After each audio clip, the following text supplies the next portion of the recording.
Daniella vagyok, és én itt most nektek egy bolonyai spagettit fogok csinálni húsgombóccal. A húsgombóc hozzávalóinak az alapanyagát már összekevertem, amit itt láthatjátok, ami annyiból áll, hogy a darált hús, reszelt sajt, petrezselyem, bazsalikom, tojás, só, meg borsból áll, és ezt mind itt összekevertem, és most itt fogom csinálni kis húsgolyókat. Egy kezzel nem lesz olyan könnyű, de hát megpróbáljuk.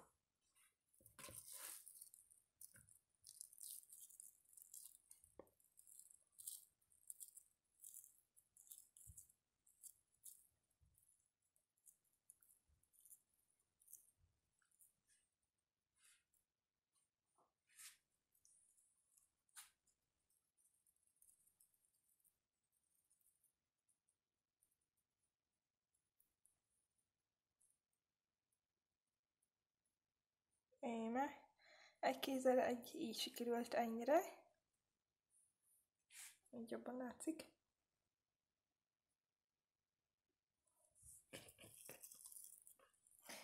És akkor jövök vissza, amint ezt befejeztem. Íme, itt vannak a húsgolyócskák, és most fogom majd sütni őket. Na, tessék, itt mutatom, hogy itt csinálnak a húsgombocskák.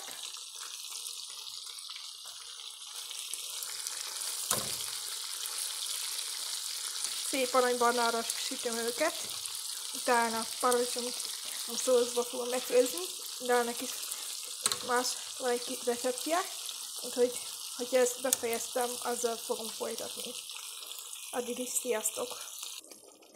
Sziasztok, ahogy látjátok, már megcsináltam a paradicsom lét, amit úgy csináltam, hogy hagymát megpirítottam, az felkockázott hagymát, utána 2 gázfokhagymát felkockáztam, összepirítottam vele, utána rátettem a paradicsomlét, tettem bele egy kis bazsalikomot, sót, borsot, utána megvártam, még felfúj a paradicsomlénk, majd beleraktam a húsgombócaimat, és öntöttem rá fél liter vizet, de lehet kevesebb is, hogyha sűrűbbre akarjátok.